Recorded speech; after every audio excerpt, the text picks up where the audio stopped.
Sir, you're charged with especially aggravated kidnapping. You're also charged with aggravated assault, and you're charged with theft of a firearm worth less than $2,500. You're talking about stuff that is not relevant. Hello and welcome to the Court of Public Opinion. I am the recovery addict, and boy, do I have a case for you today. Why is the dog chewing on this guy?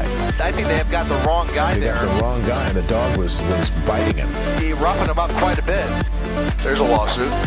This is the next search on February 28, 2020, 7:44 p.m. How, does the FBI find people, and people is misspelled P-E-O-O-P-L-E. I object. Did the defendant find out how the FBI finds people in this case? Oh, she found out. What more do you need to see? All right, welcome to the Court of Public Opinion. I am the recovery addict, and it's a late night edition here. I normally don't go live at night, but I told you I would. I heard this while I was on the road driving back from Tennessee this afternoon, and I said I have got to break out the slow-mo. Thank you all for the well wishes. Did make it home safely. It was a wonderful trip. We saw more rain than Noah ever saw. It just rained forever. Oh my goodness, it was so much rain. But good to be home. Good to be back in the studio. Good to have regular sounds and buttons. Oh my goodness, I love it. I'm glad to be back. All right. Let's let the music wrap up here. Well, while we do that, let me just say, Camila Juliana Gonzalez. Or is it Camila Juliana Gonzalez? Congratulations, my friend. You are first at chat. Because of that, we're going to send it to you to internet ownership. Yes, we're going to punish you for a good deed. You are responsible for everything IP-related worldwide until we go live again tomorrow morning, which will be an hour later because court is delayed for an hour tomorrow. But in the meantime, and between times, we have some stuff to go over because as we sat today, we heard from the Commonwealth's latest witness and possibly their latest witness, who was Dr. Welcher. He is from Aperture. He worked with Mr. Burgess. No word if he was his mentor on the bachelor's. That might be different work. No word on that. But Dr. Welcher, when he started, I wouldn't say I liked him. My wife liked him. She's like, hey, I like this guy. I like this. There were parts of things he said I really enjoyed, and I thought, you know what, this guy's going to add a lot to the prosecution case, which I have told you all along, and I stand by, is strong. Okay, I believe the prosecution case is strong. They have a lot of evidence that could be viewed to support their case. I feel that the defense has their work cut out for them. The job's not over by any means, but I've said that from the get-go. But even from that standpoint, where I look at the prosecution and say, look, you've got some pretty good facts to deal with, aside with from a couple issues, Proctor and everything else. I had problems with Dr. Welcher today. I struggled. Oh my goodness, I struggled. And the longer he talked and the longer it went on, the worse it got. And there's a lot to pick apart there. There's a lot that I think can be analyzed and critiqued. And obviously hindsight's 2020, and it's easy for me to sit here in my studio and pick apart the job somebody did on national television under oath in a courthouse. Okay, I recognize that. Okay, this is me from the easy chair. Calling shots at the quarterback during the big game, okay? But at the same time, he's an expert, okay? And I expect expert-level work from him. And I don't think we got it. I was wondering if maybe Mr. Brennan looked at the calendar and thought for some reason that it was not May 27th, but it was April 1st, and he was going to prank us all with an April Fool's joke with this witness. He never just did the April Fool's surprise, the party. It was a joke. No, he just went with it. So let me break down some of the things, and I'm going to specifically. I realize there are some great minds out there that are already breaking this down and doing some great work on it. I'm not going to focus on that. I have some abilities to do some things that most people don't, and some of them have to do with slow motion, with analyzing the video frame by frame and analyzing sort of the parts that are harder to catch when you have to play with a pause and rewind button instead of a cool editing deck like the one I get to use. Because of that, we're gonna get started here, and I'm gonna show you a few things. So let's see. I think we're on 7. All right. I'm going to play some stuff, and I want to start with this particular video. If you guys remember from earlier today, this video was the first video demonstration, and there's a lot that came before this. Let me rewind actually a little bit. Let me zip back just a tiny bit. Mr. I love PowerPoints here. Let me turn off his sound so I can do this and get to the right part. Mr. I love PowerPoints made some terrible PowerPoint decisions. We're talking cardinal sin level. The only thing he could have done worse with a PowerPoint is to use Comic Sans Serif as his primary font, or mixed fonts, and had one of them be Comic Sans Serif. Other than that, he did everything wrong you could possibly do with a PowerPoint presentation, including put all the words on one page. So here he's up on the stand. He's testifying. And he's saying, "Okay, we did the analysis of the cars, right? We're going to go to this part. We did the analysis of the cars. We did the laser scan. We got all the pixels and the points and everything, and built a 3D model." They have something great that they could have demonstrated there, and they didn't use it. They could have at that point, once they had put all the cars in place and they had everything mapped out, they could do what ESPN does on Friday Night Football or Sunday Night Football, and basically fly around virtually anywhere in the stadium and look at the play from another angle, even from a camera that doesn't exist, because they can build the image so much that they can render what it would look like from 7 different angles. They didn't do that. Instead, they went with there's no damage, so clearly there was no accident. I'm sorry. I have been in many a car accident. Trust me, I'm a terrible driver, where one car received a lot of damage and the other car received little or none. But it seems like his big thing was, look, there was no damage to John's car, so clearly couldn't have broken the taillight. Anyway, well, that's a different issue. I'll let somebody else hash that out. Let's go right here to we're talking about John's injuries on his arm, because, and I'm sorry, I have not even paid attention to chat at all. I'm sorry. The injuries on his arm.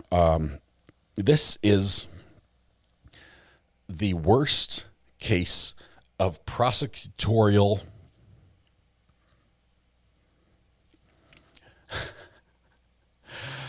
the word just escaped me. The worst case of prosecutorial, I wouldn't say misconduct. This is a confirmation bias in action. This is like the Webster's Dictionary of confirmation bias playing out in a cosplay edition on the big screen in court. And it blew my mind. So let's go here, and I'm going to pause a little bit. I'm going to talk and rip this apart, but here we go. Let's listen. Extremity, arm is from shoulder to elbow, elbow to wrist is forearm and hand. So you can see I wrote arm and forearm.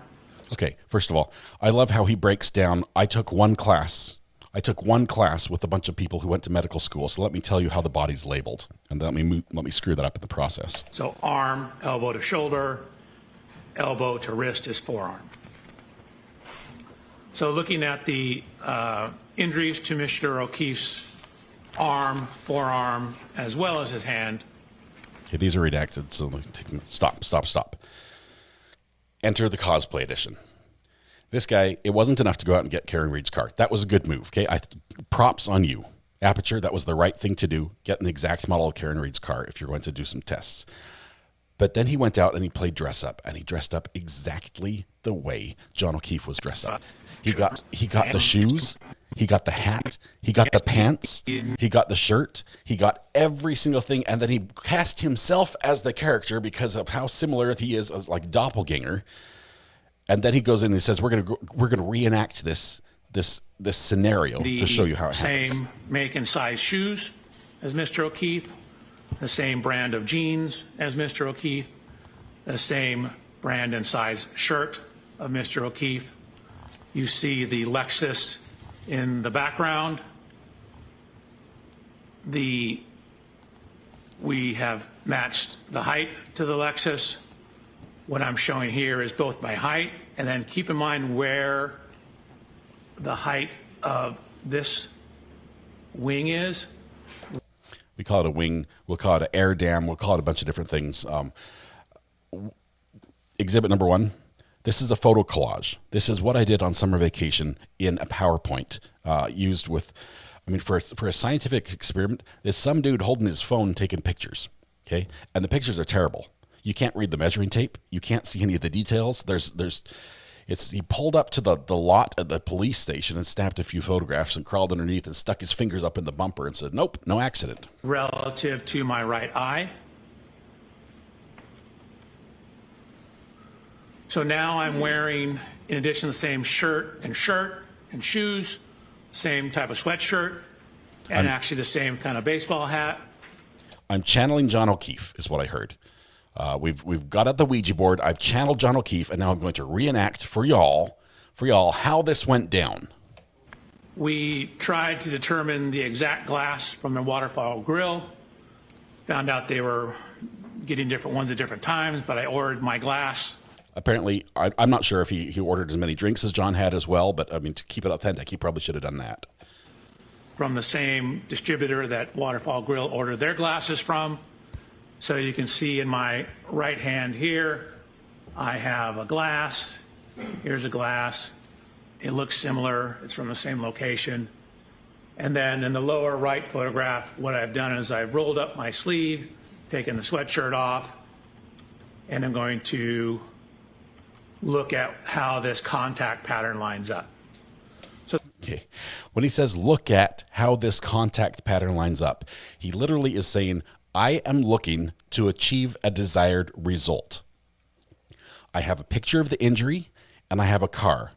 And for my first test, I'm going to see if I can make the two fit. If this was the first of 100 different tests where he showed us all the results of all of them and said, here are the results, that might be one thing. But no, the only one he shows us is the one where he makes it fit. So the first set of slides, I'm simply standing next to the Lexus. We know we have a broken taillight. We know how scratches on Mr. O'Keefe's arm. Clearly, I'm seeing how those may or may 1 not + 1 relate = 2. Oh, how they may or may not. To the height and position of the taillight. Dr. Welcher, if you could back up one slide, I have a question for you. In the middle photograph, at the top of the Lexus, there's like a rim. What do you call that? I call it a wind wing. A spoiler? I mean, it could be a wind wing, an air dam. Okay, thank you. I think he wants to call it the eye poker. See how close it is to his right eye, where there was an injury. Hint, hint. Where there was an injury, there's an injury right by his right eye. Hint, hint.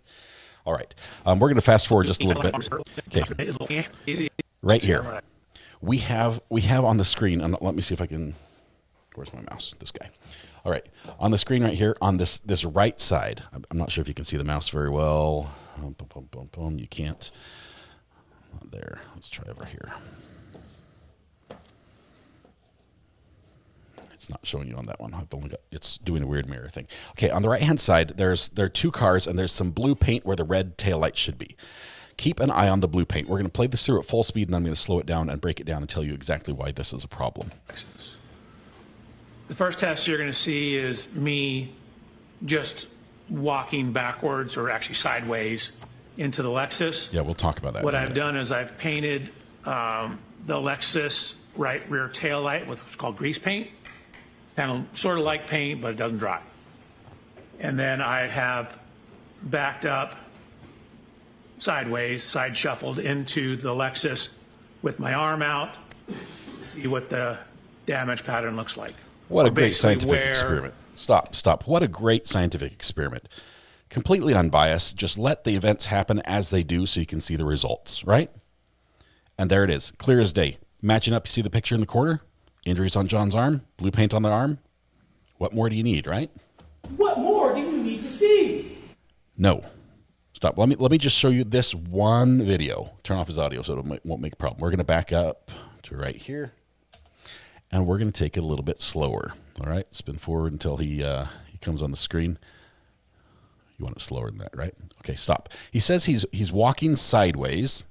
He's walking sideways into the car. Let's look at his shadow, okay? What does he do here? He takes a step sideways. You see his right foot go out, okay? Right foot goes out. Left foot comes up to meet it. Right foot goes out again. Left foot comes up to meet it, but goes in back behind the other because he's already started spinning. How can I tell? Look at his arm. Look at his hand. See where his hand is? He's already started rotating right here. The hand has already started moving. It's already felt the impact of the non-moving car as he's prepared his body to rotate as he will demonstrate would naturally occur. So he backs into this. He makes the contact. Okay, look at his head. Where's his head? He's got eyes locked on his arm to make sure the paint matches the right place. Okay, focus, focus, focus. Don't screw this one up. You only got one shirt. Okay, rolls across the side. And oh, look at that spin. Look at the torque on the body from the impact. Arm goes out for dramatic effect. And Lex, boom, nailed it. First try. First try.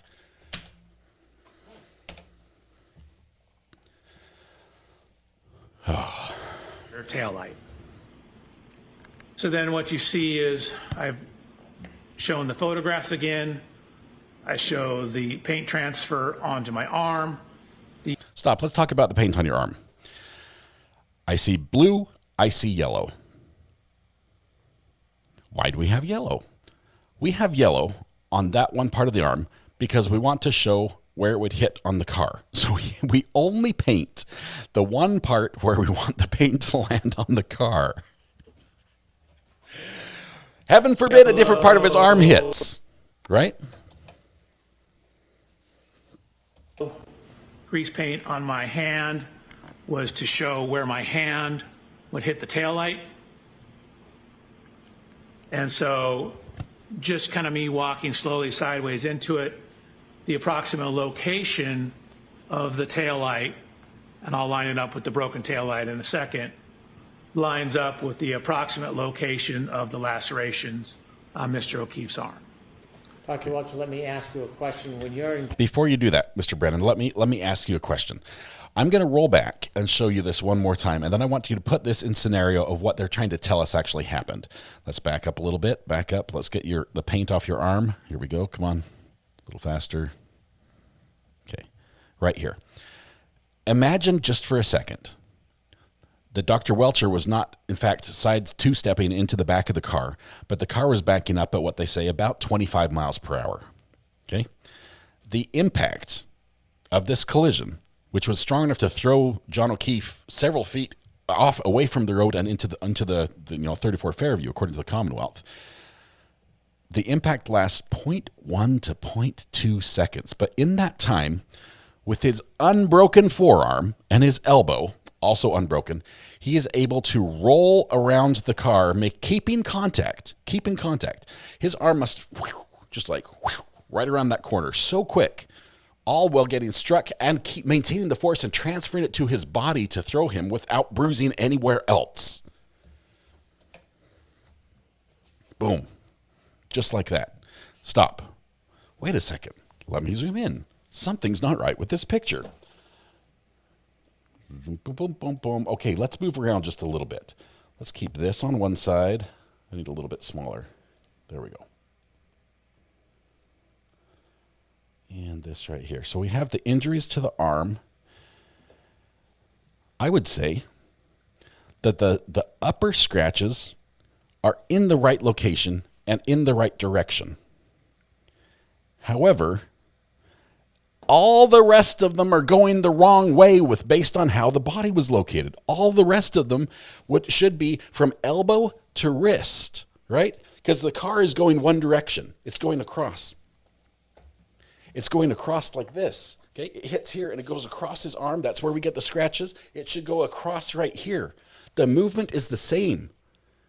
And instead, we have all the scratches going this way on his arm. My head was in the way, sorry. Contact the rear tail light. All right. So let's zip ahead a little bit. Okay, so let's zoom out. I can't take him that close anymore. Okay, let's zip ahead. All right, so we've got the post-contact where he wrapped all the way around the car. Let's see the next. Oh, this is great. This is the next one. Okay, boom, boom, boom, right here. We'll be slowing this one down as well. Haven't seen this in slow motion yet. This is the first time. Have the car drive into me. I did this at very low speeds. For safety reasons. And you'll see, and we'll throw this from two different angles. That's me showing. That's me getting to the right stance. Test 2. Boom.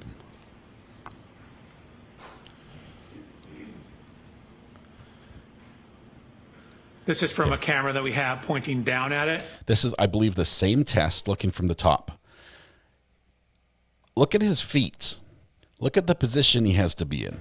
This is the speed. You'll see it's only about a 2-mile-an-hour impact. But even a 2-mile-an-hour impact redirects me back and causes me to rotate and take a step.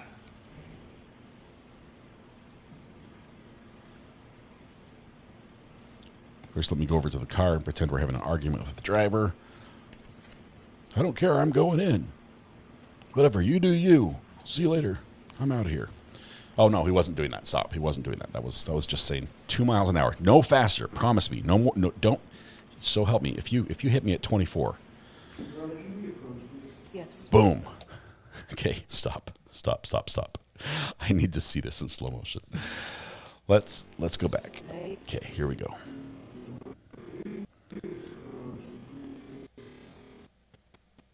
He rolls his hands down. Okay. Paint showing here. He rolls his hands down. He's leaning into it just a little bit. He smears his hands, so he's pushing really hard to hands going forward.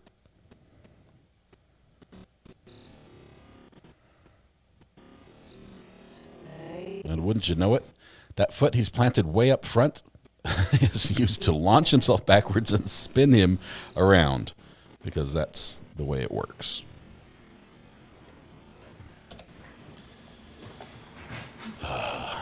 Glass doesn't break in this scenario.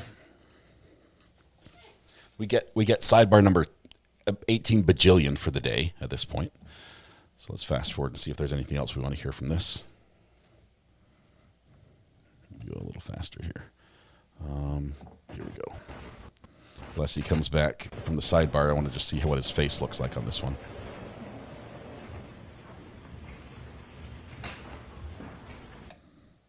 Alessi's like, I'm on to you. I'm on to you. And what slide is this? I think I just can't see it. What slide is this? 114. Thank you. You're welcome. One moment, Dr. Welcher.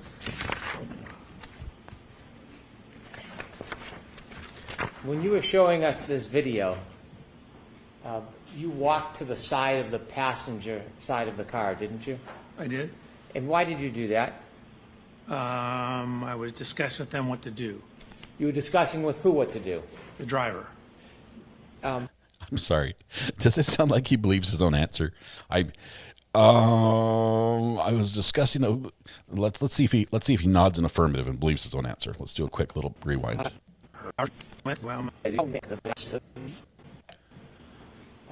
You walked to the side of the passenger side of the car, didn't Let's you? watch his face. I did. And why did you do that? I was discussing with them what to do. No, it's the shake of the head. Discussing with who what to do? The driver. The driver. In no way were you trying to imitate or give a demonstration of what you believed Mr. O'Keefe's movements to be? Oh, no. No. Don't think for a second that we were trying to make the jury think that they were watching the video of the actual events as they occurred. Please, that was not our goal. We, as scientists who have thought up and prepared this carefully constructed experiment, are on the fly just talking over saying, how about you hit me with the car this time? You cool with backing up? Oh, it's fine. If you hit me, look, I won't sue. We already signed the damage waiver. Just go ahead. Just back up. I'll be fine. I'll be fine. Just go ahead. Let me step back there. Go ahead. Okay, I'm ready. No, seriously? Seriously? We were talking over what we wanted to do right then? We just thought up this experiment? Speed's just 2 miles an hour. I was having a discussion with the driver about what we needed to do to conduct the test. So when you walked up to the passenger side, it wasn't to replicate a study or a movement or given a No, that walking had nothing to do with this case except for me instructing the driver what to do. Thank you. And he had all the credibility on this experiment because he was, in fact, wearing John O'Keefe's look-alike clothing, which means it must happen just like this. Thank you for that clarification. Sorry about that.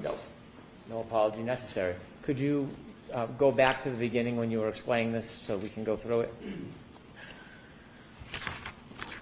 So this is the dynamic test 2. I want to see inside the car. I want to see the driver. Did they dress her up like Karen Reed? I'm just curious if they full on did the true scientific test and had everyone cosplay their roles. 2.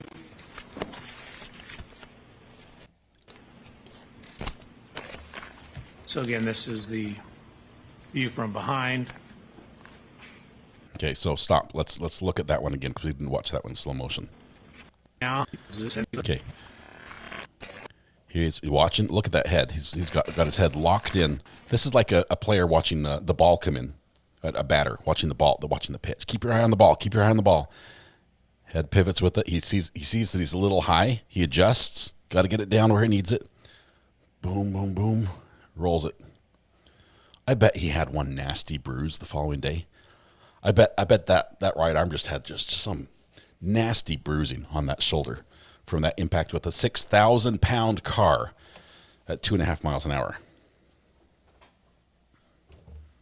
Avoid the confusion. I will start it here. Avoid the confusion. The confusion is this PowerPoint and the photo collage you've made. What speed is the car traveling? You can see it. What speed is it? It's not a big number. You should know this one. Let's see. What was it? It was 2. About 2 miles an hour. 2, sir. 2 is the right number. That is the objection that we spoke about. Oh. What speed was the car traveling? I don't know. Okay. All right, so that's noted, Mr. Alessi.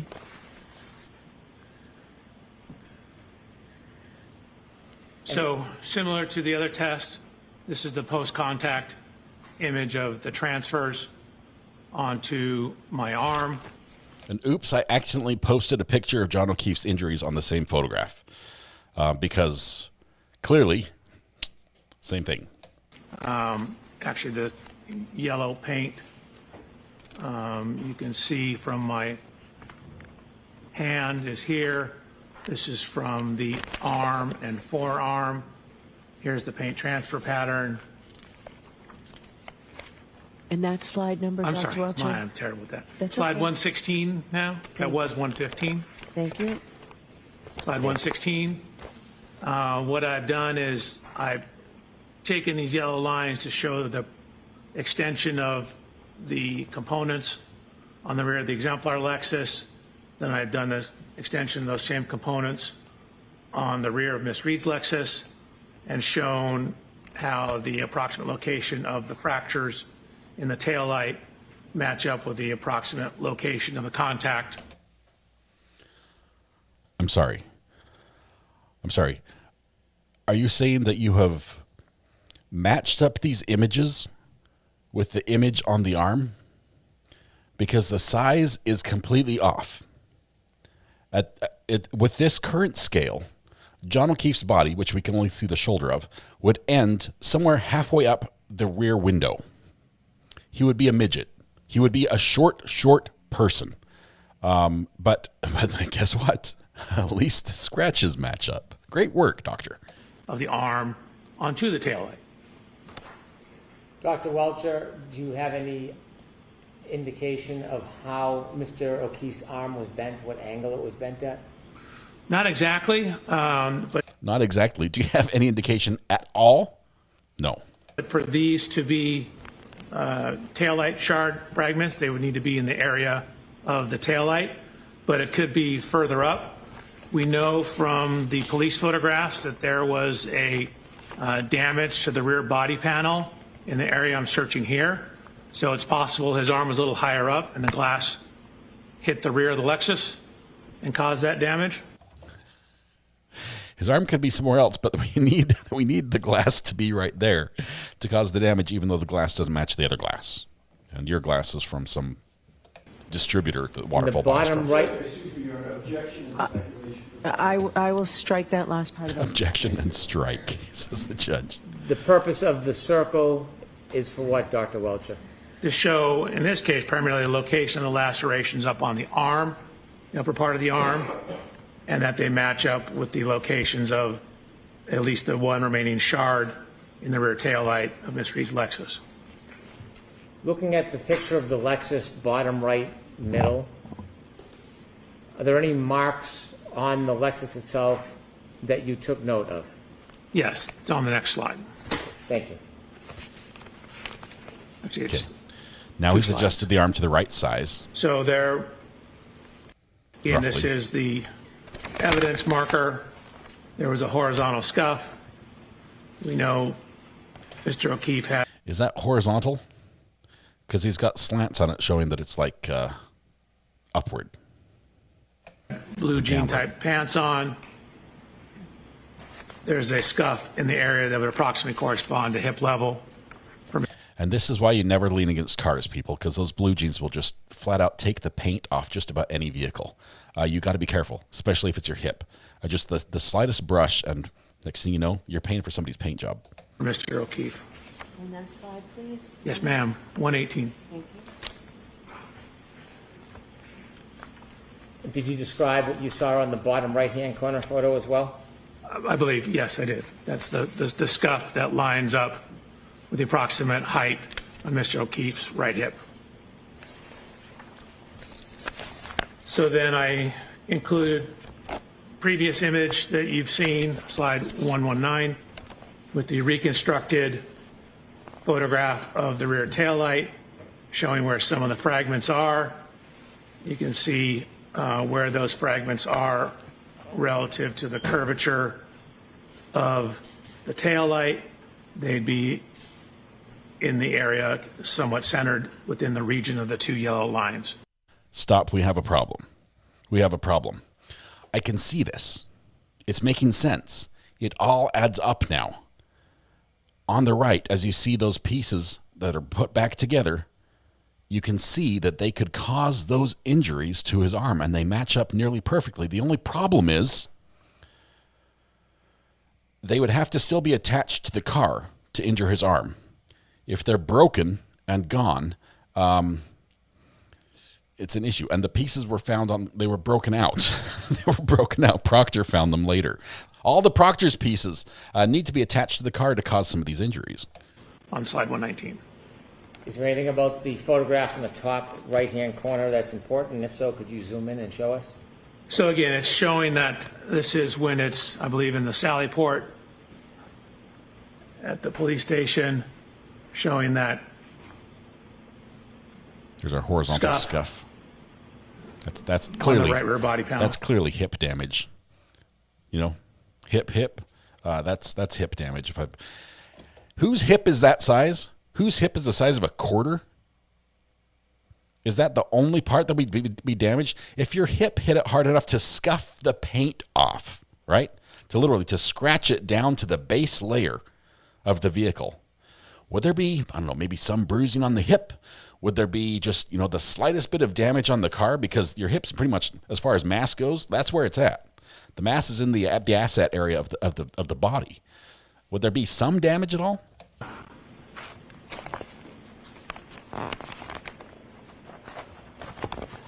Did you see any similar scuffs in the middle back of the car? Objection, Your Honor.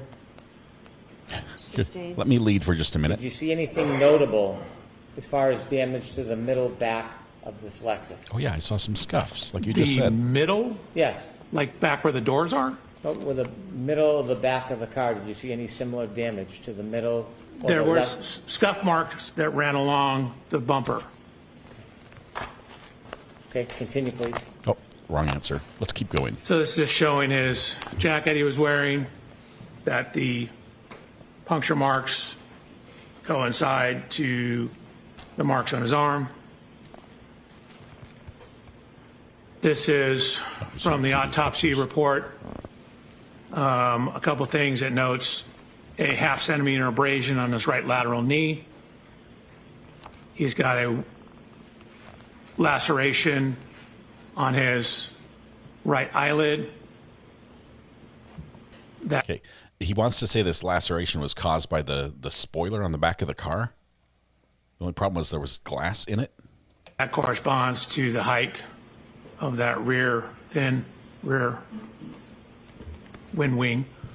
Oops, Karen Reed accidentally told us when she was busy confessing, I did it, that it was a shard of glass that was in his face, and she pulled it out and it bled. But now this expert tells us no, in fact, it was the rear wing. On the back of the Lexus. No, I'm going to object. Sustained. Thank you. The judge is like, if you didn't, I was about to. 73 inches tall, 6'1". And how high was that wing on the back of the Lexus? It was about... Didn't know you were going to ask me that question.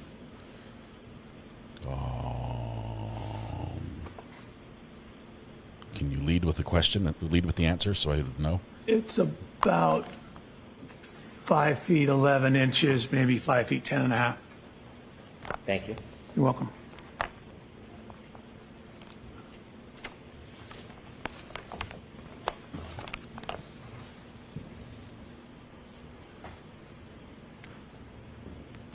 Did you notice anything about Mr. O'Keefe's right knee? I noticed there was a half-centimeter abrasion on the right lateral knee. Did you note how high from his foot that bruise was on his knee? We don't know the exact length of his knee. The abrasion appears to be... Isn't his body something we do know? We have it. We've got the measurements. We've got the photographs. We don't know where he was. Isn't his body something we should know? Right here at knee level. If you go back and look at where my knee is, that would be at the approximate level of the bumper. And could you focus in on the bumper to show it relative to the height of your knee? Sure. Because clearly that helps us understand. You've already testified we don't know where his knee was. Let's just see where it is on your knee and see. As long as that matches, it's good enough for us. This is what we call my knee is adequate approximately level. right here. Adequate level expert. This is where the bumper is. So the side of Mr. O'Keefe's knee will be in this general area. Okay, thank you. You're welcome. You're welcome. Oh, no, thank you. I insist. So do you have an opinion to a reasonable degree of engineering certainty about the lacerations on Mr. O'Keefe's right arm and forearm regarding its orientation relative to the broken taillight on the defendant's Lexus? Yes. Your Honor, may I read my report, my opinion? Okay. The location and orientation of the laceration on John O'Keefe's right forearm and arm are consistent with the geometry and orientation of the right taillight of the Reed 2021 Lexus LX 570. He says all the pieces fit. Everything matches up perfectly. I'm an expert. Considering these three different subjects that we discussed, the tech stream data, analyzing the touching between the defendant's Lexus and Mr. O'Keefe's car, and then your demonstrations regarding the injury to Mr. O'Keefe's right arm, did you consider further evidence in reaching any conclusions as an accident reconstructionist and a biomechanical engineer? Can I stop for just a second? If I was a sworn witness in court and I was being asked questions at the conclusion of my testimony for really like the final answer, would I pay attention to the question? Would I listen intently to what was being asked of me? Or are we just simply following a script here? And I'm looking for my line because I can't remember what comes next. I don't know what's happening here. But we're just going to flip through pages while Mr. Brennan asks a very lengthy, complicated question. And let's see if we get the answer right. Yes, I did. Could you turn us to slide 124, please? Sure.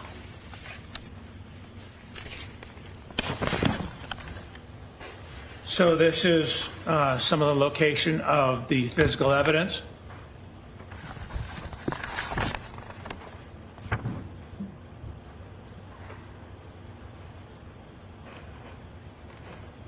Red plastic, clear plastic. His point of rest was indicated to be 7 feet off the... What more do you need? This is pretty much the whole crime scene wrapped up into one nice Google Earth snapshot. Red plastic, clear plastic, hydrant, sneaker. Any questions, class? All right, let's go on. Roadway. There was a sneaker that was found near the curb.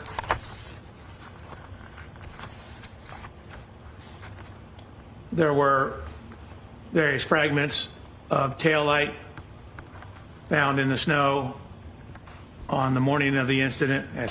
All right, I love this. Various fragments. Snow for scale is what we have here. Snow for scale. I'm looking at these pictures trying to think, is that a mountainside? Am I looking at the Alps? And is that like a mile-long scar on the mountain that's just gleaming red? Or perhaps is this microscopic and I'm looking at actually something that could probably give me a sliver if I touch it wrong? Nobody knows. Because we sure as heck didn't put down a little ruler to measure it when we're taking a photograph, and there's nothing in the picture. Even a banana at this point would have been helpful. Banana for scale. That's it. The afternoon of the incident. Could you zoom in on those photos so that we can see the dates? Zoom in so we'll understand better the scale of what we're looking at. Oh, yeah, that was bigger. January 29th at 5:46 p.m. This one's at 5:52. Give me just one clean boot print. That's all I want. One's at 5:59. This one down here is at 5:46. So there were various fragments of the taillight that were ultimately pieced back together. And these were the good guys. This was the good team, right? This is the A team that showed up the day of, right? This is on the 29th. They're there. This is the shoulder to shoulder. The entire team, the task force is perusing the scene. And this is what we get. Can't wait to see Proctor's pictures. Oh, wait, he didn't take any? And determined to be from Miss Reed's right rear taillight. Additional evidence was found. Now we have some scale. Oh, let's skip that. This is taken on the afternoon of the accident, again around 5:50 p.m. Could you zoom in, please, for us? Sure. So what you see here was later identified as... I'm stopping. Hang on. After careful analysis, we sent this to the lab, and they were able to determine it was, in fact, a shoe. Mr. O'Keefe's right shoe. And this slide number, Dr. Welcher? Yes, ma'am. 127. Was later identified. At the time, we had no clue. We just bagged it and tagged it and said, somebody smarter than us will figure this one out. January 29th at 5:50 p.m.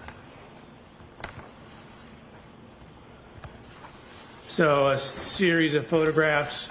Again, you can see on the right-hand photograph that this is the roadway. This is the curb. The grass will be up towards the top of the right image.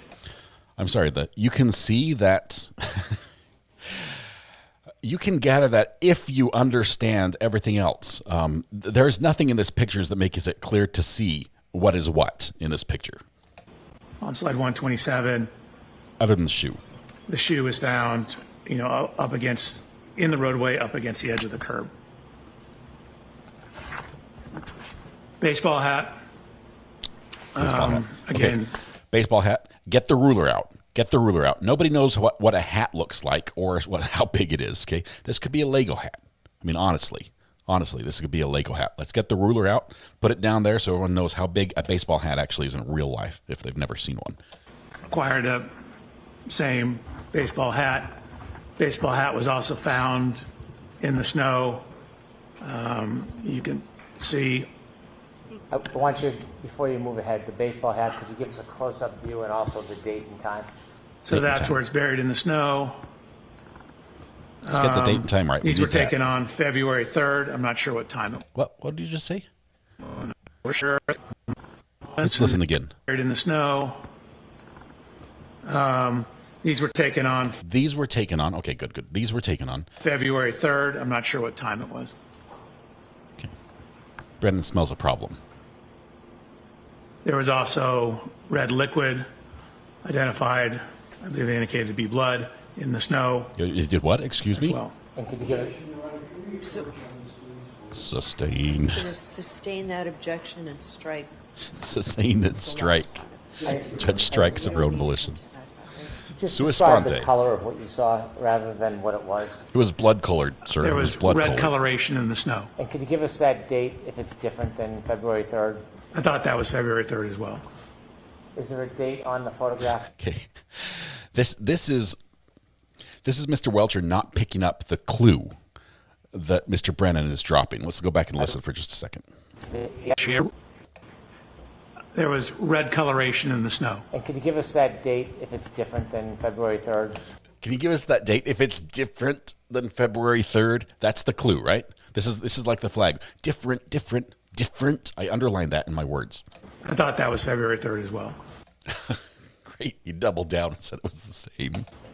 Is there a date on the photograph to the left? He goes back again, but there's a problem. There's a problem here. Is there a date there?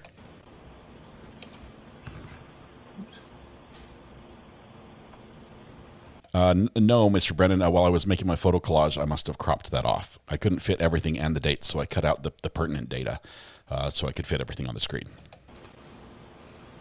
I don't see one. Okay. Okay. Does Brennan give up yet? No, he goes back for a fourth try to fix this. Do you know if those photos were taken by the Canton Police Department? Why would he ask that? Why would he ask, do you know if those photos were taken by the Canton Police Department? Could it be, so the Canton, they were only on scene day one? They were only there for the 29th? That's the only time? Remember the whole recusal thing? Yeah. Objection sustained. Do you know when exactly those photos were taken? Fifth try. Witness, this is what we pay you for, to say the right thing. The fact that I'm asking you 5 times, and you've answered every time, the fact that I've asked you 5 times about these photographs, hint. Take a hint. I don't. Except okay. There we go. That's the right answer. I have them dated as February 3rd. No! I think that may just be the baseball hat photos. Okay, can you continue? Here we have photos of a broken glass.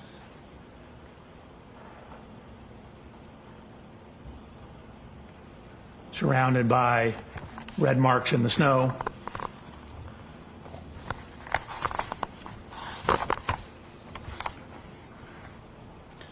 Continue, please. This, by the way, is the flagpole. This, by the way, is the flagpole. Says the guy who was never on scene. Okay, as if he took the photographs himself and he's like, and I intentionally framed this to include the flagpole for a point of reference for later use. No, he's like, someone told me this is the flagpole, so I'm telling you it's the flagpole.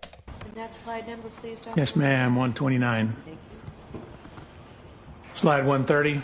Can you enlarge that and explain to us what that is?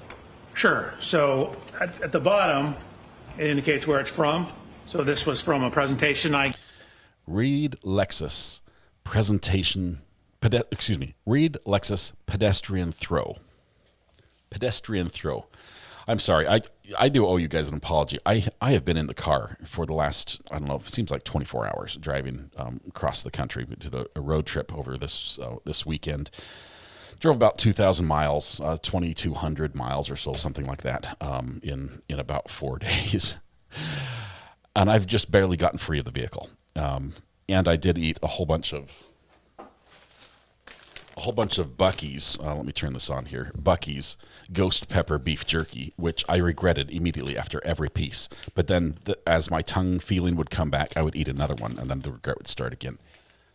So that may be what added to my spice level today. gave, looking at pedestrian injury biomechanics back in 2005, and what it's showing is what are the most common injuries in pedestrian impacts.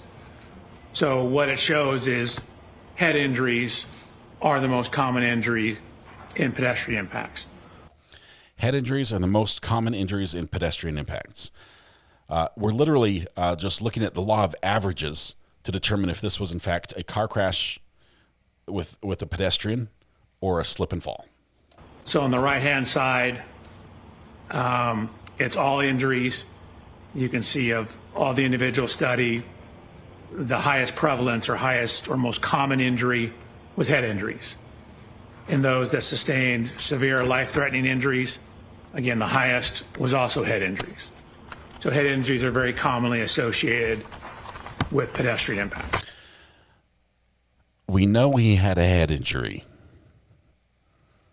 Is he trying to convince us that he got a head injury? I don't understand why he showed us this picture. This is anatomical drawings just to help you understand the anatomy. These are some drawings I put together earlier. No, he can flat out copy and paste. Feel free to take a screenshot of this and do a Google search just to see where he stole these, borrowed these images from. Because this is nothing he did himself other than the green highlighter marks which my 3-year-olds could probably do a better job of. The middle section here I don't have is 3-year-olds. from Mr. O'Keefe's autopsy report. Okay, The lower right borrowed diagram, that the one. green line represents the fracture lines, predominantly here, at least in the base of the skull. Nope, not supposed to see that one. So in Sorry. the biomechanical and forensics just means the legal-related scientific industry, there's something called hat brim line or hat line analysis. And what it is it's looking at where the hat line, you can imagine, is where the brim of a hat would be. And Okay, guys, bear with me on this one. When you wear a hat, it fits on your head. I just thought I'd help you out there with that. it's literature that's looking at where head injuries from falls commonly occur. In relation to the hat line. I'll strike. Move to I'm strike. going to She's like, strike. yep. Move strike. Yes, yes. Thank you, Your Honor. So that was slide 131. No, that was 132. I Oh, moved it sorry. because you said to take it off the screen. Your Honor, one more request is to agree to not take that into consideration. So jurors, when I strike something, that means don't pay any attention. Jurors, this is a good point for me to tell you this. You've probably got questions. When I say strike that, don't underline it.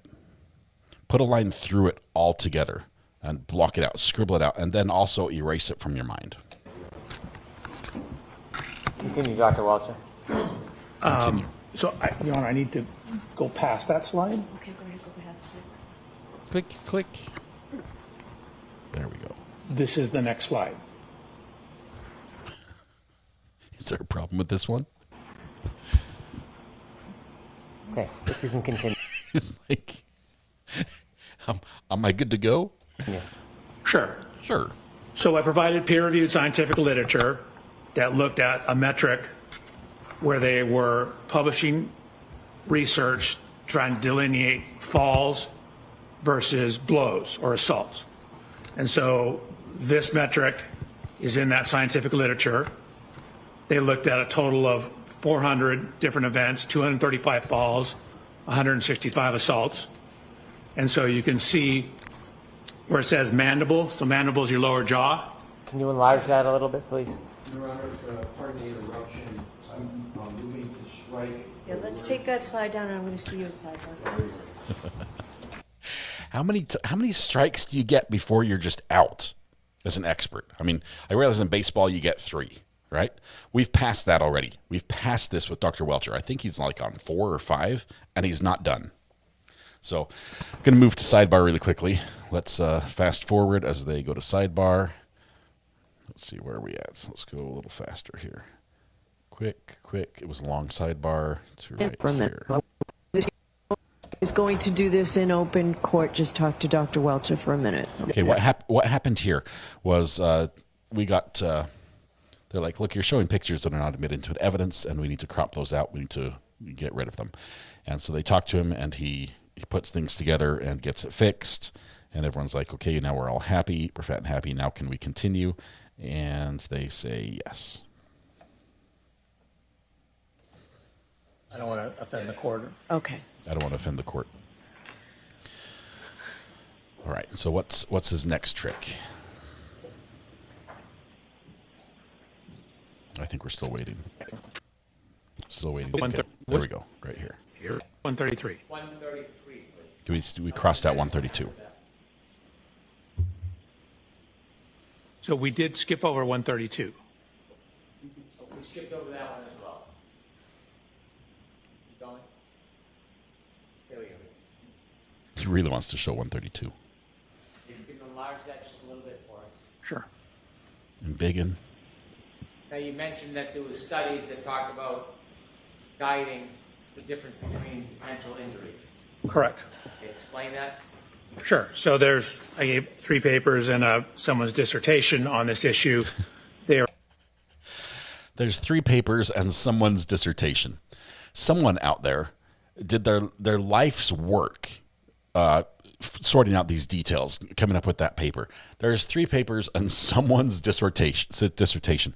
Here's one of the problems I have with this witness. He presents himself as an expert, which I think he has experience to be an expert. I don't have a beef with that. But every time he gets in the weeds in the technical stuff, we get the someone's dissertation. We get like a simplification. When he starts talking about physics, the best he can come up with is the most, junior high level formula for kinematics. I mean, it's just the basic stuff. We're not looking at anything advanced. They're creating a analysis methodology to differentiate whether the nature and pattern of injuries are more consistent with a fall or more consistent with an assault, or they're calling it blows. Okay, so what he's doing here, this is full-on rebuttal testimony, okay? This is testimony that should have come after the defense put their witness on the stand with ARCA and presented all their evidence, and then he should come on and say, okay, now here's why we think it was, not from an assault, and it was from, an impact in a fall and everything else. Is that me or? Yeah, that's you.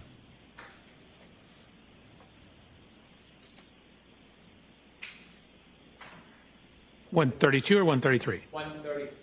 You cannot go to 132. We crossed that one out already.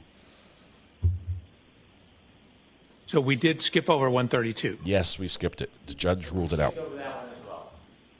He really likes that slide. He put a lot of work into that. There we go. If you can enlarge that just a little bit for us. Sure. Now, you mentioned that there were studies that talked about guiding the difference between potential injuries. Correct. Okay, explain that. Sure. So I gave 3 papers and someone's dissertation on this issue. They are creating a analysis methodology to differentiate whether the nature and pattern of injuries are more consistent with a fall or more consistent with an assault, or they're calling it blows. Okay, could you walk us through They. Sure. So this is their flow chart. Theirs. In terms of their assessment. Their assessment. So it starts at the very top. That's you can see the that's a good place. Usually we do start at the top, just for the record, for those of you who are reading their dissertations. Analyze a total of 400 events, 235 falls, 165 blows or assaults. So what you do is you ask yourself on the first. I ask myself, if I was a scientific guy, would I say this blows or was this an assault? And I think it blows. Set of arrows, you look at the mandible, the jaw. And M or S, as you can see at the bottom down here, refers to a simple fracture or multiple fractures. A is no fracture. Mr. O'Keefe has no mandible fracture. So that means we go down this row. What kind of fractures does he have, sir? Where are the broken bones? Do fill me in. I'm now on the edge of my seat. It then looks at all facial fractures. So these are the bones that constitute the face. So if you have a facial fracture, you go to your left. If you have no facial fracture, you go to the right. This is the Tinder version of diagnosing an injury after the fact for morticians and medical examiners. You swipe left if there's a facial fracture, and you swipe right if there isn't. It's that simple, really. I don't know why people have to go to a lot of years of school for this. It's as simple as a flow chart. If you can work Tinder, you can be a medical examiner yourself. So if you have some event, no mandible fracture, no facial fracture, what they've indicated that is predominantly associated with falls and not assaults. Thank you. You're welcome. Okay, so with 150 of one kind and 250 of another, we have determined that all injuries follow this flow chart. And it's just as simple as checking the box and swipe in one direction. And either you match or you don't. In addition, did you do any further study on the force of a person falling back and landing on their head? Oops, I did. Could you oops. What I did was I did what are called drop test. I took an anthropomorphic test device, ATD, which is just a fancy name for a crash test dummy, and dropped it backwards onto a hard surface dummy to look at what happens if you were to, say, fall backwards and hit your head onto a hard surface. So on this particular photograph of Mr. O'Keefe in the upper left, there's noted to be abrasions above the fracture line. In the area, you can't see that at all. Apparently, it doesn't help. You can see.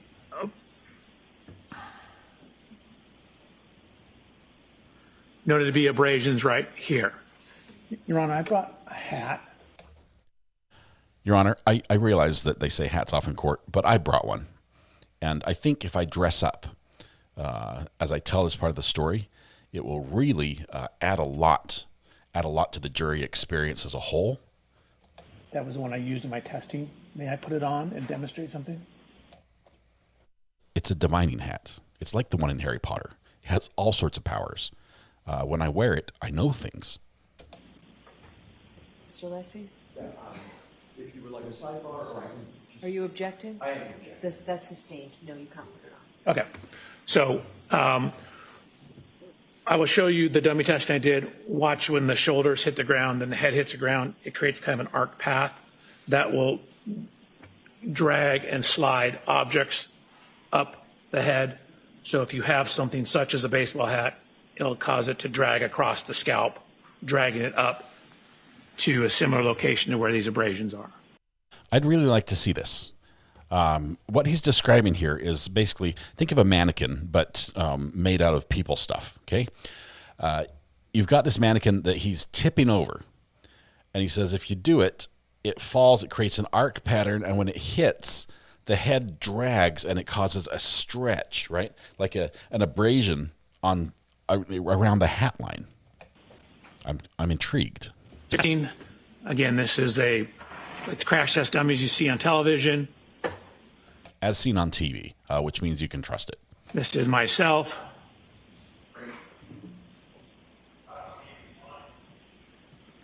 Me giving me similar instructions, telling him what we're going to do.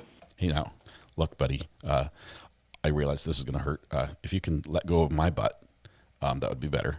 But I'm just gonna give you a little shove, okay, and it'll be over before you know it, okay. I appreciate it, and I'll give you an extra $10 if it hurts bad. Here we go. No college students were harmed. Ooh. No college Shoulders students come were in, harmed. then the head contacts the ground. What you see is if you fall backwards and land on a very hard surface or hard surface, you'll get extremely high loads on the head. Stop. Hold everything. Did we just get a second prosecution expert witness who just accounted for the injuries on John O'Keefe's body without introducing the force necessary to throw him to the ground with a 6,000-pound car impacting him at 25 miles an hour? Did we just get that a second time in the prosecution's case in chief? Are they giving a gift to Karen Reed? Is this the bow? Is this the here you go, Karen? There you go. Is there anything else you'd like us to testify to? Because that is accounting for the injury on the back of John's head. If you can account for all the injuries that took his life, okay, because the ones on his arm sure didn't, how are you going to pin this on her? If he just fell over and hit his head, and I don't know what happened. I don't, honestly. I wish I did. But if he just fell over, and now we've got the second witness who says, yep, this happens when you just fall over and hit your head on a hard surface like the ground when it's cold. How is that not reasonable doubt?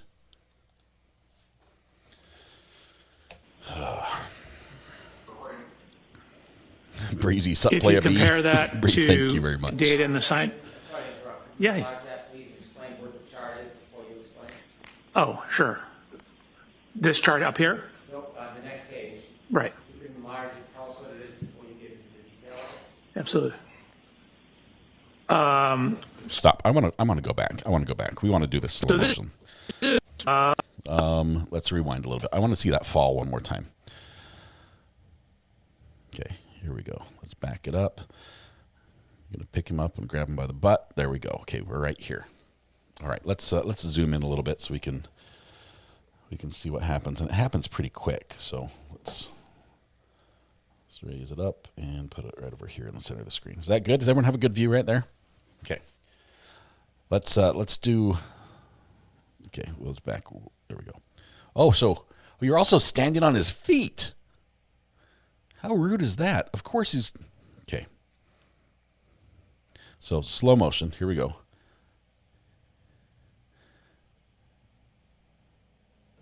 Okay, that's just mean. So let's see what he does here. I'm just trying to time this. Release the body first. So, and we pull forward on the head. What does that do? It puts tension on the body, so it's going to spring back, right?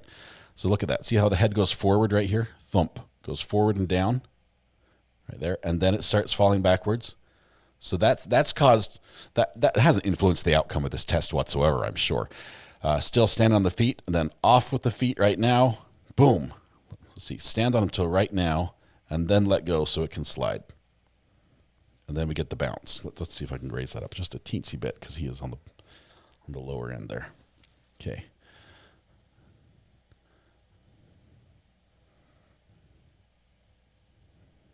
Slow motion. He releases the body first and then the head. So you've got all this part right here, all this movement. He's got his hand still holding the head, which makes it slow down. So it's going to play catch up. It's now accelerating. This is so bad. Yes, Jay, I'm in high school physics class with a crash test dummy. And you're grabbing it inappropriately, apparently, here. Look, Mr. Welcher does that. Then it comes back. The head is now accelerating. Body hits first. Head, the arc motion continues. Impact. Bam, bam. We can't see very well because the play bar is in the way. But the head impacts solidly and then bounces forward. You can see on the face, the material of the crash test dummy, like the cheeks come forward. The recoil of the impact causes all this stuff. Bounce, bounce, bounce. Then it settles and stops, and clearly mission accomplished. Okay, we're back. Let's go back. If you fall backwards and land on a very hard surface or hard surface, you'll get extremely high loads on the head. If you compare that to... Where's this from? John O'Keefe is 6 feet 1 inch tall, 73 inches. 60 inches equals 5 feet. 72 inches equals 6 feet. He's got a key down at the bottom. He wrote it in so he could remember.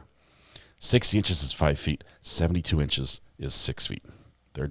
Just count by 12s, sir. Just count by 12s. It's pretty easy to do. Data in the sign. I'm sorry to interrupt. Yeah. Please explain what the chart is before you explain. Oh, sure. This chart up here? Nope, the next page. Right. You can enlarge it. Tell us what it is before you get into the details. Absolutely. So this is actually kind of a famous study that was published, one of the first studies looking at head fracture or skull fracture. Once again, Mr. Welcher, thank you for giving us the citation, which you're drawing your wealth of knowledge from. I'm sure they appreciate both being credited for their work, as well as those of us who want to look into it. Appreciate the ease of which we can look up and reference the material which you're quoting. Thank you. Tolerances. So what you see, the portion at the back of your skull is called the occiput bone. So that bone. Wait. Please tell me I did not hear for the first time what I think I just heard. I don't want to do this, but I have to. I'm going to rewind just a little bit. And we're going to play it slow motion. The portion at the back of your skull is called the occiput, the occiput bone. Nope. No, it is not. No, it is not. I'm here to tell you right now that is not what it is called. Just stop at occiput. So that bone, if you put your hand in the back of your head, is your occiput. So we're looking at occiput impacts, and what you can see is that when they took cadaver skulls and dropped them from as low as 40 inches onto a hard surface, they were getting linear fractures. And you can see even at 40 inches, there is called a stellate fracture. Stellate means star-like. Star-like. You get a fracture that goes out like a star. So even at a 40-inch dry, you have sufficient force when landing on a hard surface to cause skull fractures and a level 3 type skull fracture. Okay, now he's actually right about occiput. It is called the occiput. We call it the occipital lobe back there, general area. But occiput is correct. But it's just occiput bone. Just bone. There's no R needed at the end. It's just straight bone is where you leave it. Otherwise, everyone gets really confused and a little bit embarrassed. So Mr. O'Keefe, again, is 73 inches tall. His occiput is about 4.6 inches down from the top of his skull. That means it would fall a total of about 73 minus 5 would be 68. So just under 6 feet. So the math checks out. 72, 4 inches under, so 5 foot 8 inches is the fall height. What is data showing that even at a fall height as low as 40 inches onto a hard surface, you can get fairly severe skull fractures. Thank you, Dr. Welcher. Once again, I'll just leave it right to the freeze frame because aperture is all we need to see on the screen right now. Once again, this witness has described how the life-threatening injuries that John O'Keefe sustained could happen from simply a fall, from just a fall on your own. His height, the ground, that's all you need. Regarding your third part of your analysis, did you come to a conclusion to a reasonable degree of engineering certainty whether or not the defendant's Lexus collided with Mr. John O'Keefe on the evening of January 29,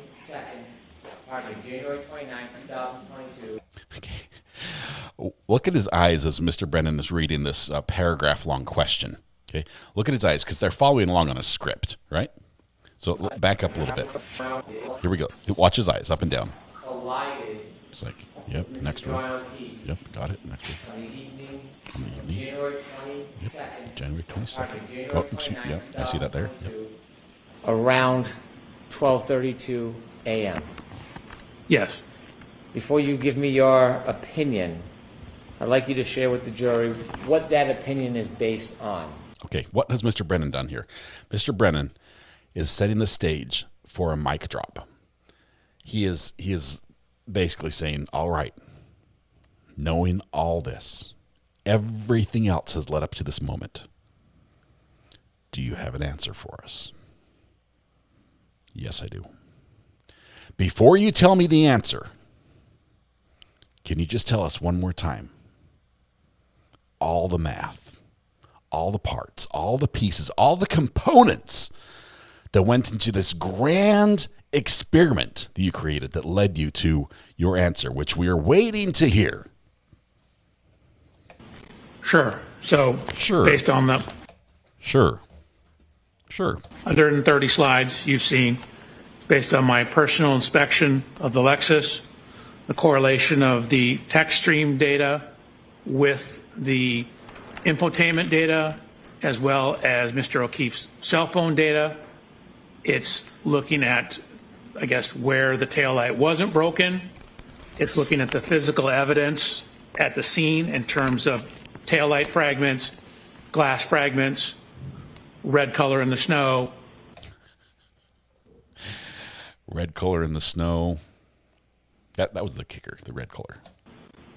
We have the cell phone data, the location and position of the arm lacerations, the air temperature at the time indicative of sufficient to freeze, the location of the fracture on the back of his head relative to the scientific literature, my testing of forces available falling onto a hard surface, published science on the fracture force. Will somebody please give me the reference he's talking about? for this somebody who did a dissertation and who published something. Please, I just want one reference, so I can look it up and read it myself. Published science, just their name. Tell us the name of the paper. I can Google it from there. Is associated with falls. And, I'm sorry, I'm reading from my report. Could be Burgess's one published piece. I'm reading from my report. Can you answer without reading from your report? Probably it's more complete if I read my report. Any objection, Mr. Alessi? I do on this question, Your Honor, reading from a report to this question. So I'm going to reference some data. So, Mr. Alessi stands his ground, says, I do object. I'm going to stand by that objection. I don't want him to read from his report. I need him to tell us from his memory, from his own recollection, what he calculated, how he put this together, how he came to this conclusion, which he's about to share with us, which we're waiting to hear because we know he's come to a conclusion. We're just waiting to see.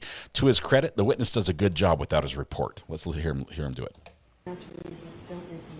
Okie doke. Okie doke. Okay, Dr. Welcher, let me ask you again.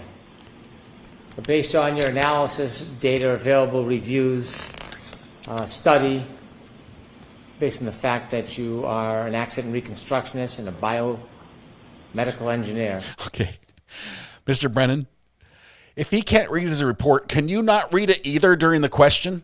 Can you just let him answer instead of putting in all the answers you want to hear?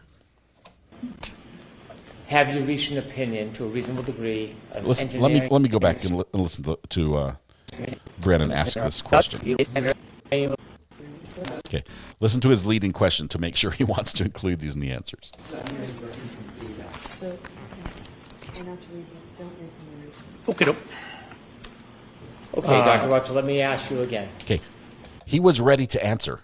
He was ready. Look at the witness. He's in the. I'm going from memory here. Going from memory. Eyes are up. That's my recollection. I'm going to answer the question right now. I can do it. I remember in my head what the question is. Okay, I can just go from memory. Brennan instead interjects. Wait. Let me ask you the question again. Okay, Dr. Welcher, let me ask you again. Based on your analysis, data available, reviews, study, based on the fact that you are an accident reconstructionist and a biomedical engineer, have you reached an opinion to a reasonable degree of engineering certainty whether the defendant's Lexus struck Mr. John O'Keefe on January 29, 2022, around 12:32 a.m.? Yes. And could you share the bases of your opinion before I ask you your ultimate opinion? Sure. So again, you've seen my slide presentation. I've inspected the Lexus. I've looked at where it wasn't damaged. I've inspected the taillight. I got an exemplar Lexus. I ran lower speed contacts to verify that the injury pattern and location on the arm is consistent with the height and orientation of the taillight. I have looked at fracture tolerance data for falling backwards onto hard surfaces. I've looked at the metrics of where his injuries were and what injuries he didn't sustain. I've looked at the cell phone data, and then I've looked at Miss Reed's interviews as well. Based on all the evidence you considered, could you share with the jury what your opinion is to a reasonable degree of engineering certainty about whether the defendant's Lexus struck Mr. O'Keefe on January 29, 2022, around 12:32 a.m.? Objection, Your Honor. Going to 11. I can answer. They objected. He's about to answer the ultimate question, which is reserved for the jury, but here we go. Yes, based on the totality of the evidence, DNA, everything I've talked about, that is consistent with that happening with a reasonable degree of scientific certainty. That is what happened. Objection. Move to strike, Your Honor. So I'm going to strike that. I'm going to see counsel's evidence. What a way to end the day with the judge saying, "Yep, I'm going to strike that. It's gone. It's gone." I skipped over a part, and I want to find it. If you can give me just a second. there was one thing I wanted to draw out from this testimony that that I thought was fantastic in how he described. I think it was back here in the first part of his testimony. I think it's right around here. Nope, it's before that. Actually, it might be right around here.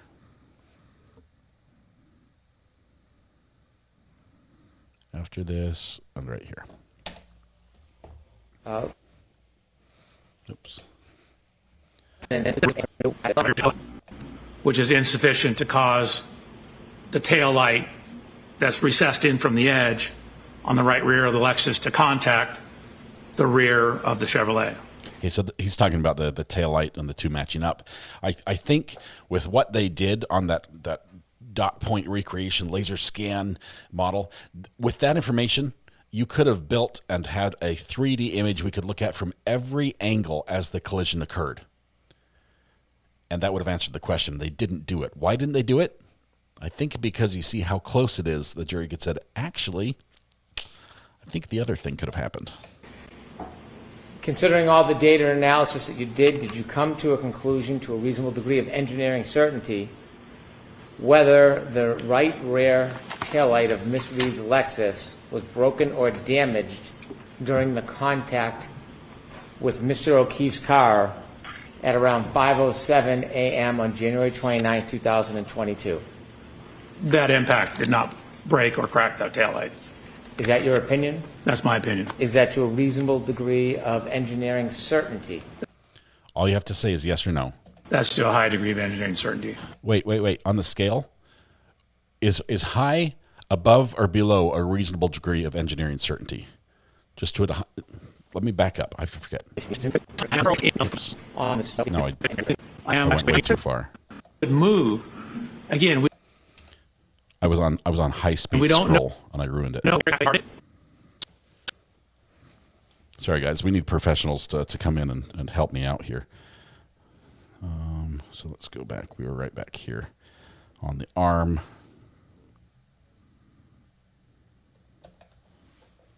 At around 5:07 a.m. on January 29, 2022. That impact did not break or crack that taillight. Is that your opinion? That's my opinion. Is that to a reasonable degree of engineering certainty? That's to a high degree of engineering certainty. I think high is less than reasonable. You mentioned there were 3 areas of study, and we've been through 2. Correct. Could you tell us what you focused on your 3rd area of study regarding this case? This area. So the 3rd area of study, I'm now focusing in on the injuries, the at-scene physical evidence, taillight fragments, broken glass, things of that nature. Okay. And when you conducted your studies and reached conclusions, did you, in your PowerPoint, provide slides to help explain your process and inevitably your conclusions? Yes, sir. Okay. If you can take us through the 3rd section of your efforts regarding this case, specifically your efforts to identify the different pieces of evidence and your conclusions about a collision in this case. If we listen carefully to this part of the testimony, I don't know exactly when it happens, but it's in the next couple minutes, he's going to tell us something very important, which is that every time they ran this test with very subtle differences, they got drastically different results. Now, I'm not a scientist, right? I don't wear the white lab coat and go to work and make a lot of money doing things that are very, very intellectually difficult. I'll admit that up front. I'm just a halfway reasonable guy trying to figure things out on this end.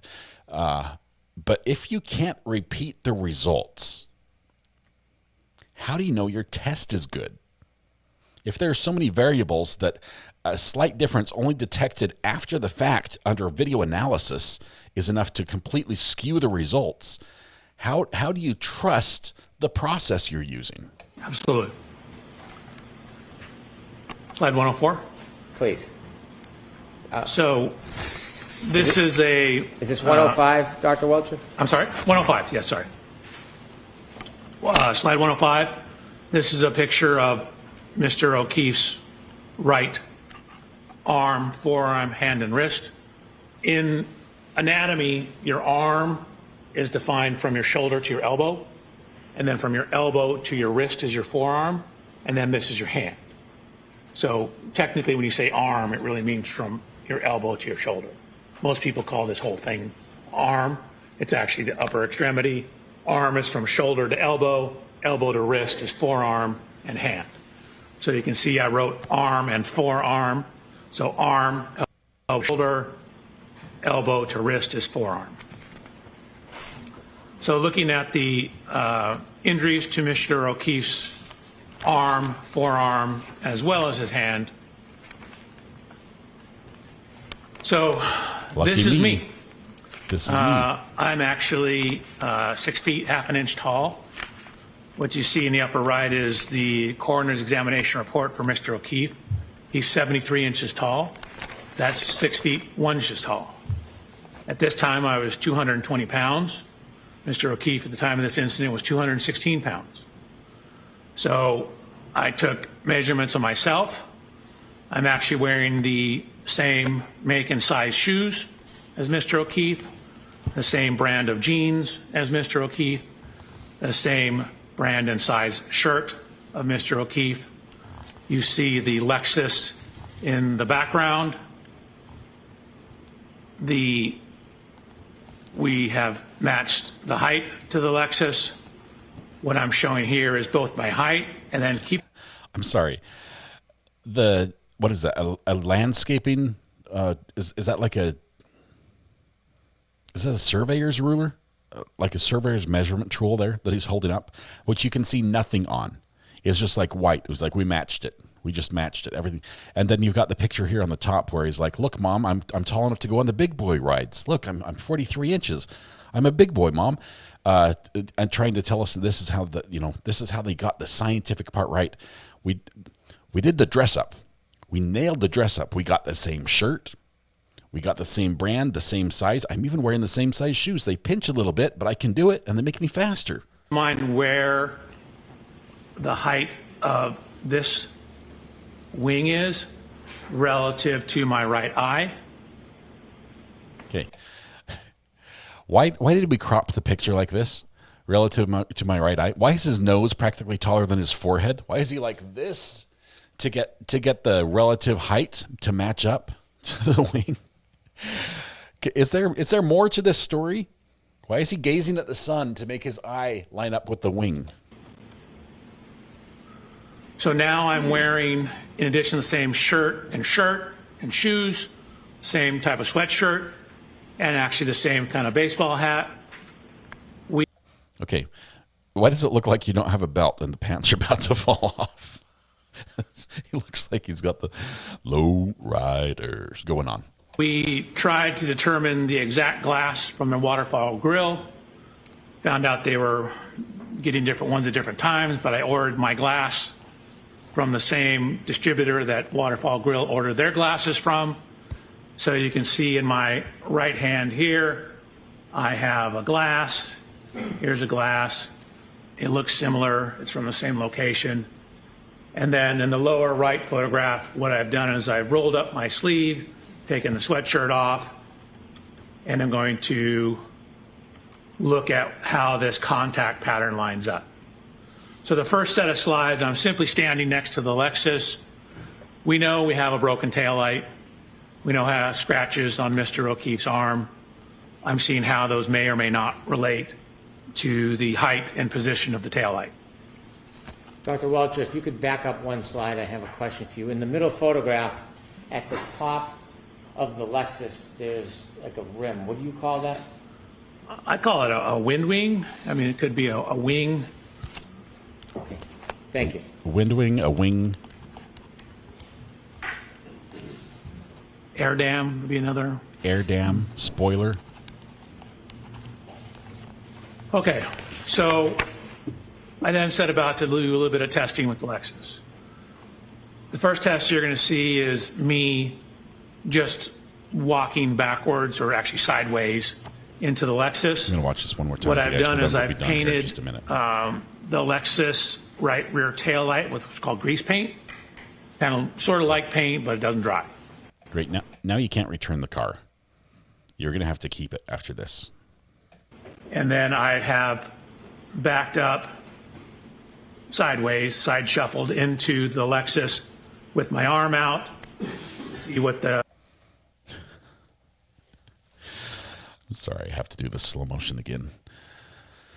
The side shuffle. He's doing the boot, scoot, and boogie. He goes step right. So one step right here. The one step goes sideways. Left foot comes up and matches. Next step goes sideways. Left foot swings back and around. Why? Because we've already begun to pirouette.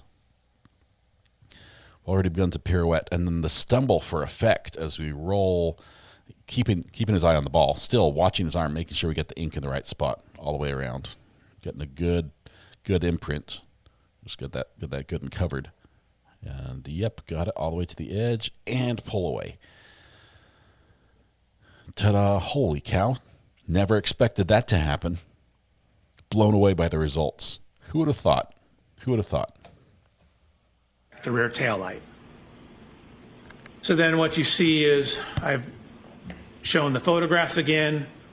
I show the paint transfer onto my arm.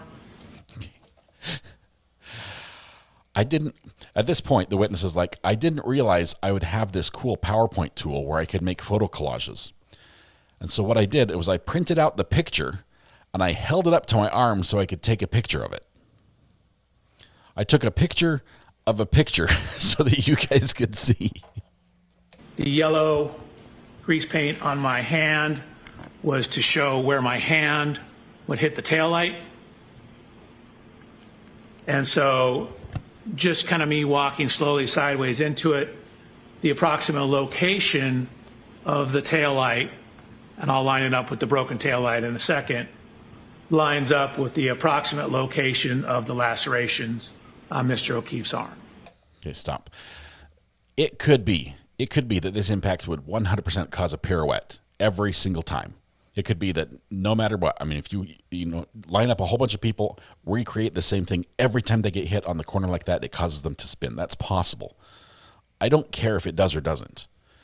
The problem I have is the confirmation bias he was seeking in doing this experiment, and it's clearly exhibited by him literally preparing for and enacting the spin before the impact occurs. As he sidesteps toward this, watch his arm particularly, okay? We're going to watch that arm. Let's go really slow motion, okay? His arm is currently, think of it to like perpendicular to the body, okay, at a right angle. So not only is his arm sort of at a right angle, let me go on screen. Not only is his arm sort of bent at a right angle here, but it's also in this direction, right to left, as you're looking down at your arm. It's not like over his body and it's not out away from his body. It's sort of perpendicular. But as he gets closer to the car, he starts moving it because his body is rotating. He starts moving it in right here. The hand, his arm, we can see much less of his arm here. It's getting shorter as his body comes into frame because it's preparing to get the results that he expects. And look at that. He did. Surprise, surprise, surprise. Showing the photographs again. I show the paint transfer onto my arm. The yellow grease paint on my hand was to show where my hand would hit the taillight. And so just kind of me walking slowly sideways into it, the approximate location of the taillight, and I'll line it up with the broken taillight in a second, lines up with the approximate location of the lacerations on Mr. O'Keefe's arm. Dr. Welcher, let me ask you a question. When you're engaging in these demonstrations, are you attempting to try to show exactly how Mr. O'Keefe was struck? No. So we don't know exactly how he was struck. And it's important. Pedestrian impacts are extremely sensitive to exact angles. And so where exactly your foot is, whether your foot's off the ground, can have an effect on where you end up after that. We just don't have enough information in this case to determine all that information. We know the taillight was broken. We know the glass was broken. We know we have damage to the rear of the Lexus. We know we have lacerations in Mr. O'Keefe's arm. So I'm trying to see if there's any correlation between all those. Well, can body posture on a clip or a side swipe collision change the trajectory or the injury? Of course. Can the way somebody moves or reacts before impact change it? Objection, Your Honor. Sustained. What are other things that can change the trajectory of the person and the injuries?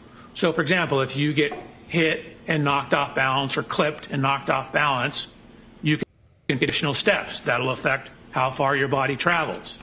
If you have 1 foot on the ground versus the other foot on the ground, affects how the body rotates. If your arm is at 90 degrees or 85 degrees, will affect the kinematics. We attempted to model different possibilities, and we're getting results that were all over the map. Stop. That's the part we wanted. Let me back up here. Will affect the kinematics. Listen very carefully here. We attempted to model different possibilities, and we're getting results that were all over the map. Where are all those other possibilities? Where are all those other things you did? You showed us one time when it matched up. One time. But you say here that we tried a lot of different times and the results were all over the map. You couldn't replicate your results. You couldn't use the scientific process to confirm your hypothesis because there are so many variables and you just didn't know what those variables were going into it. We don't have enough information. Equals reasonable doubt, says Josh H. That's where we're going to leave it right here. Let me tell you what's going to happen tomorrow. Tomorrow, he still has a little bit more. I'd say probably less than half an hour on the stand. It's going to be short. I know that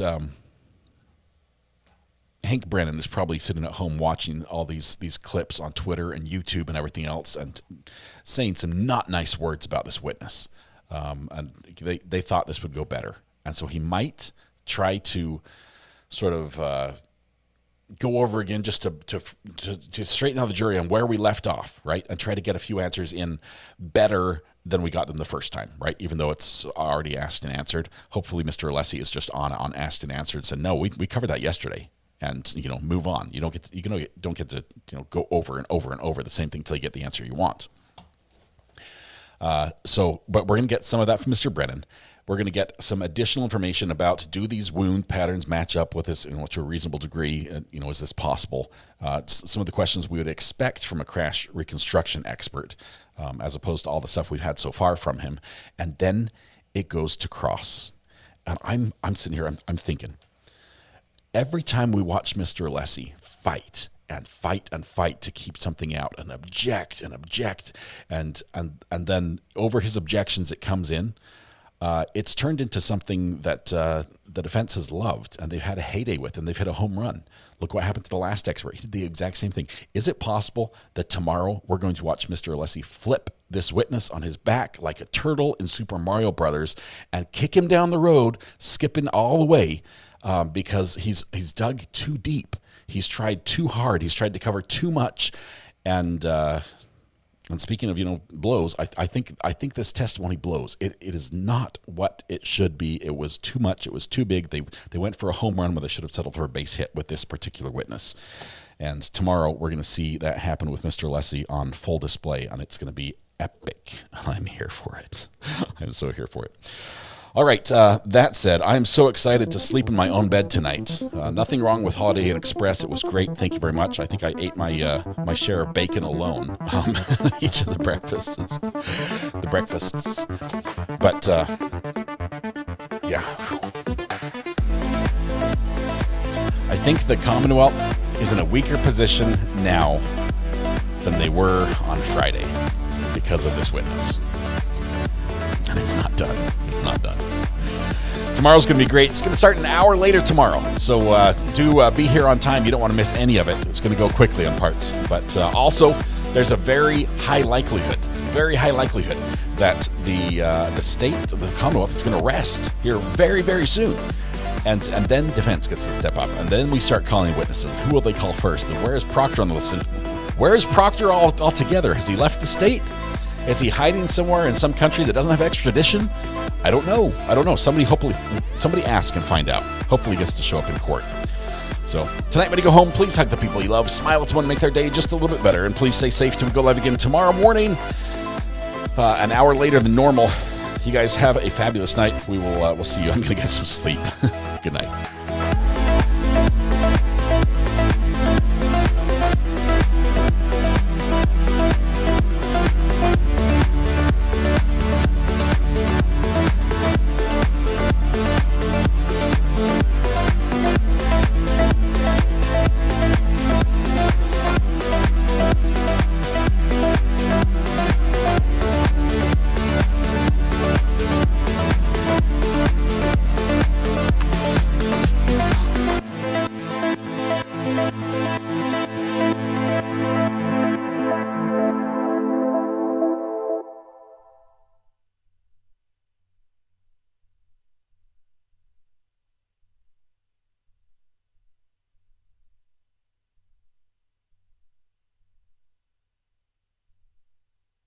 What more do you need to see?